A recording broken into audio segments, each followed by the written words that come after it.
American മണ്ണിൽ ജനിക്കുന്ന കുഞ്ഞുങ്ങൾക്ക് സ്വയമേ ലഭിക്കുന്ന ജന്മാവകാശ പൗരത്വം അവസാനിപ്പിക്കാൻ അമേരിക്കൻ പ്രസിഡന്റ് ഡൊണാൾഡ് ട്രംപ് നടത്തുന്ന നീക്കങ്ങൾക്ക് യുഎസ് ഫെഡറൽ കോടതിയിൽ നിന്നും വീണ്ടും കനത്ത തിരിച്ചടി ലഭിച്ചിരിക്കുകയാണ്. ട്രംപ് ഭരണകൂടം അടുത്തിടെ ഒപ്പുവെച്ച രണ്ടാമത്തെ എക്സിക്യൂട്ടീവ് ഓർഡർ തികച്ചും നിയമവിരുദ്ധവും ക്രൂരവുമാണെന്ന് ചൂണ്ടിക്കാട്ടി പ്രമുഖ മനുഷ്യാവകാശ സംഘടനയായ American civil liberties union federal കോടതിയെ സമീപിച്ചിരിക്കുകയാണ്. ജൂൺ മാസത്തിൽ യുഎസ് സുപ്രീം കോടതി പുറപ്പെടുവിച്ച ചരിത്രപരമായ വിധിയെ പോലും ട്രംപ് ഭരണകൂടം വെല്ലുവിളിക്കുകയാണെന്നാണ് ഹർജിക്കാരുടെ വാദം. എന്താണ് ട്രംപിന്റെ രണ്ടാമത്തെ എക്സിക്യൂട്ടീവ് ഓർഡർ? സുപ്രീം കോടതിയുടെ 6-3 വിധിയിൽ പറഞ്ഞിരിക്കുന്ന കാര്യങ്ങൾ എന്തൊക്കെയാണ്? അമേരിക്കൻ ഭരണഘടനയുടെ 14ാം ഭേദഗതിയെ മാറ്റിമറിക്കാൻ ഒരു പ്രസിഡന്റിന് സാധിക്കുമോ എന്നാണ് നമ്മൾ ഇന്ന് വിശദമായി നോക്കുന്നത്. അമേരിക്കൻ ഭരണഘടന ഉറപ്പു നൽകുന്ന ഏറ്റവും പ്രധാനപ്പെട്ട അവകാശങ്ങളിൽ ഒന്നാണ് 14ാം ഭേദഗതി പ്രകാരമുള്ള ബർത്ത് റൈറ്റ് സിറ്റിസൺഷിപ്പ്. അതായത് മാതാപിതാക്കളുടെ ഇമിഗ്രേഷൻ സ്റ്റാറ്റസ് എന്തായാലും യുഎസ് മണ്ണിൽ ജനിക്കുന്ന ഏതൊരു കുഞ്ഞിനും സ്വയമേ അമേരിക്കൻ പൗരനായി മാറാൻ സാധിക്കും. എന്നാൽ അധികാരം ഏറ്റെടുത്തതിന് പിന്നാലെ ഇത് അവസാനിപ്പിക്കാൻ ട്രംപ് എക്സിക്യൂട്ടീവ് ഓർഡർ പുറപ്പെടുവിച്ചിരുന്നു. തുടർന്ന് നിയമ പോരാട്ടങ്ങൾ സുപ്രീം കോടതിയിൽ എത്തുകയും കഴിഞ്ഞ ജൂൺ മാസത്തിൽ 6-3 ഭൂരിപക്ഷത്തിൽ സുപ്രീം കോടതി ട്രംപിന്റെ ഈ നീക്കത്തെ തടയുകയും ചെയ്തു. എന്നാൽ സുപ്രീം കോടതി വിധിയെ മറികടക്കാൻ ട്രംപ് ഭരണകൂടം രണ്ടാമതൊരു എക്സിക്യൂട്ടീവ് ഓർഡർ കൂടി പുറത്തിറക്കി. ഈ പുതിയ ഉത്തരവാണ് ഇപ്പോൾ വീണ്ടും യുഎസിലെ ഫെഡറൽ ഡിസ്ട്രിക്ട് കോടതിയിൽ ചോദ്യം ചെയ്യപ്പെട്ടിരിക്കുന്നത്. എന്താണ് ട്രംപിന്റെ രണ്ടാമത്തെ എക്സിക്യൂട്ടീവ് ഓർഡറിൽ ഉള്ളത്?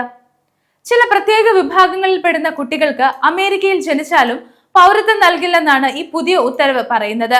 പ്രധാനമായും 4 വിഭാഗങ്ങളെയാണ് ട്രംപ് ഭരണകൂടം ഇതിലേക്ക് കൊണ്ടുവരാൻ ശ്രമിക്കുന്നത്. ഏലിയൻ എനിമി അഥവാ ശത്രു രാജ്യങ്ങളിലെ പൗരന്മാർക്ക് ജനിക്കുന്ന കുട്ടികൾ, വിദേശ ഗവൺമെന്റ് ജീവനക്കാർക്ക് ജനിക്കുന്ന കുട്ടികൾ, കച്ചവട ആവശ്യങ്ങൾക്കോ വിസ തട്ടിപ്പിലൂടെയോ പൗരത്വം നേടാൻ ശ്രമിച്ച മാതാപിതാക്കളുടെ കുട്ടികൾ, ഫെഡറൽ നിയമപ്രകാരം പൗരത്വം നേരിട്ട് ബാധകമല്ലാത്ത ചില ടെറിട്ടറികളിൽ ജനിക്കുന്നവർ. ഈ മാസം അവസാനത്തോടെ പ്രാബല്യത്തിൽ വരുത്താൻ ഉദ്ദേശിക്കുന്ന ഈ പുതിയ ഉത്തരവ് സുപ്രീം കോടതിയുടെ ഉത്തരവിനെ നേരിട്ട് ലംഘിക്കുന്നതാണെന്ന് ACLU അടക്കമുള്ള സംഘടനകൾ കോടതിയിൽ വാദിക്കുന്നു. സുപ്രീം കോടതിയിലെ 6-3 വിധിയിൽ ജഡ്ജിമാർ രേഖപ്പെടുത്തിയ ഒരു കാര്യമുണ്ട്. അമേരിക്കൻ ഭരണഘടന പ്രകാരം ജനന സ്ഥലമാണ് പൗരത്വം തീരുമാനിക്കുന്നത്, മാതാപിതാക്കളുടെ പശ്ചാത്തലമല്ല.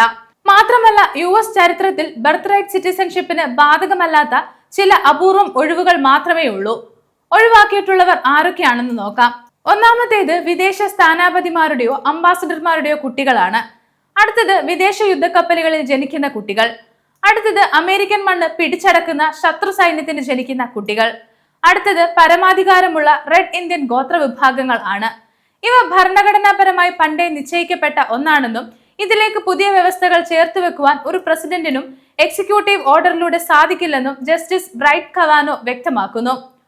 ഈ അടിസ്ഥാന തത്വം നിലനിൽക്കുകയാണ് ട്രംപ് വീണ്ടും ഇളവുകൾ കൊണ്ടുവരാൻ ശ്രമിക്കുന്നത്. കോടതിയിൽ ഹർജി നൽകിയ ഡെമോക്രസി ഡിഫൻസ് ഫണ്ട്, ACLU തുടങ്ങിയ സംഘടനകൾ വളരെ ശക്തമായ ഭാഷയിലാണ് ഇതിനോട് പ്രതികരിച്ചത്. Democracy defence fund co founder പറഞ്ഞത് പ്രസിഡന്റ് ട്രംപിന്റെ ഈ നീക്കം ഭരണഘടനാപരമായി തികച്ചും പരാജയപ്പെട്ടതും അതുപോലെ ദാരുണമായതും ക്രൂരമുള്ളതുമാണെന്നാണ്. രാഷ്ട്രീയ ലാഭത്തിനായി കുഞ്ഞുങ്ങളെ പാവകളാക്കാൻ ഭരണകൂടത്തെ അനുവദിക്കില്ല എന്നും അദ്ദേഹം കൂട്ടിച്ചേർത്തു.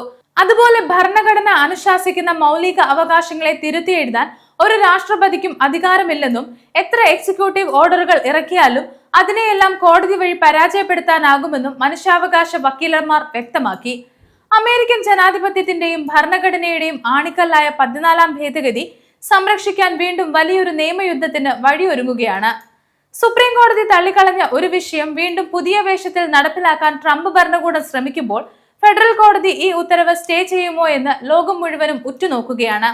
ഇമിഗ്രന്റുകളായ ആയിരക്കണക്കിന് കുഞ്ഞുങ്ങളുടെയും കുടുംബങ്ങളുടെയും ഭാവിയാണ് ഈ കേസിന്റെ വിധിയിലൂടെ നിർണയിക്കപ്പെടാൻ പോകുന്നത്. ഈ വിഷയം അമേരിക്കയിലെ മറ്റ് ഇമിഗ്രേഷൻ നിയമങ്ങളെയും ബാധിക്കാൻ സാധ്യതയുണ്ട്. വാർത്തകളെക്കുറിച്ചുള്ള നിങ്ങളുടെ അഭിപ്രായങ്ങൾ താഴെ കമന്റ് ചെയ്യുക. പുതിയ വാർത്തകൾക്കായി ഗ്ലോബൽ സമയം സബ്സ്ക്രൈബ് ചെയ്യുക.